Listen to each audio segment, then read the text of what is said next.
कभी कभी ऐसा होता है कि हर चीज़ ही हमारे साथ खराब होने लग जाती है, जिसकी वजह से एक दिन हम ठीक होते हैं पर अगले ही दिन हम डिप्रेस्ड फील करने लगते हैं। हमें डर लगने लगता है कि अब हमारी लाइफ और कितनी ख़राब होएगी। पर जब हम अपने फ्रेंड्स, फैमिली या पार्टनर के पास जाते हैं तो वो हमें बोलते हैं don't worry, everything will be okay. But will it ever be?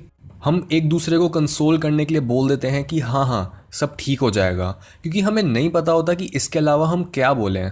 पर ये फ्रेज किसी के लिए भी हेल्पफुल नहीं होता, और ना ही ये सुनकर उनमें अपने सर्कमस्टेंसेस को फाइट करने की पावर आ जाती है।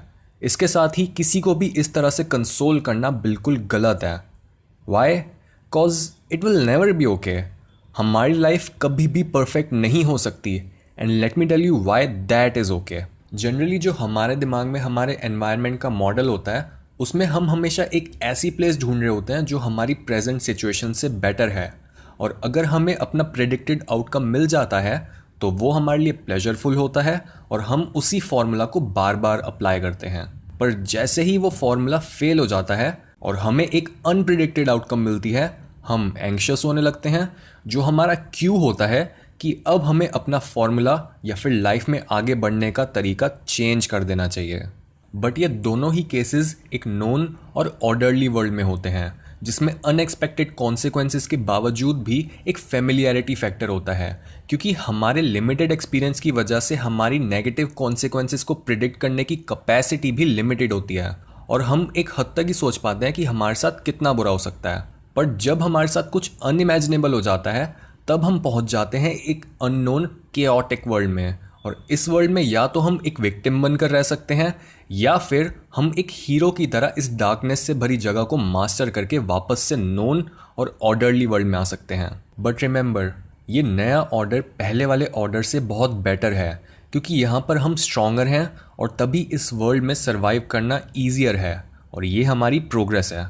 नाउ क्वेश्चन ये आता है कि इस सीक्वेंस में अल्टीमेट ऑर्डर क्या है?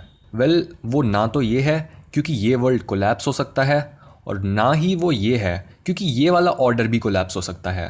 तो इससे हम सोचने लगेंगे कि प्रोग्रेशन के बावजूद भी कोई अल्टीमेट ऑर्डर नहीं है।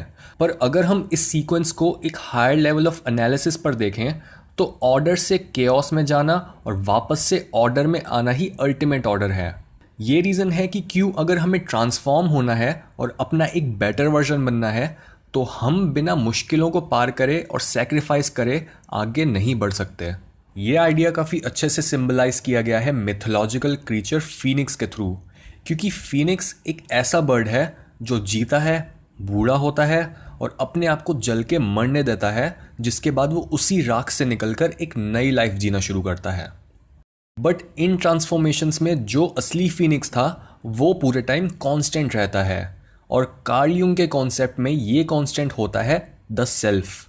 यानी द सेल्फ हमारी साइकी का वो पार्ट होता है जो हमारी ट्रांसफॉर्मेशंस में कांस्टेंट या फिर इंटैक्ट रहता है, क्योंकि द सेल्फ एक तरीके से हमारा प्रेजेंट और फ्यूचर का टोटल होता है।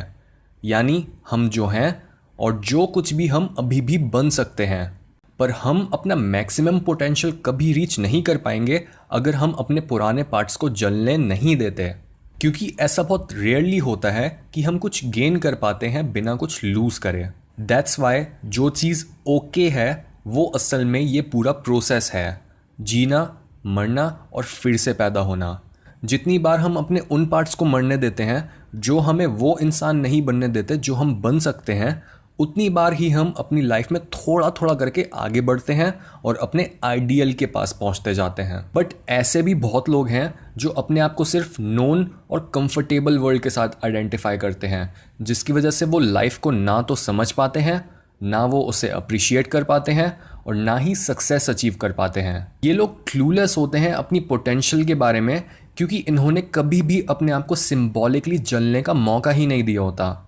और तभी अगर कोई मुश्किल टाइम से गुजर रहा होता है तो हमें उसे ये नहीं बोलना कि सब ठीक हो जाएगा या फिर वो जैसा है वो वैसे ही ठीक है।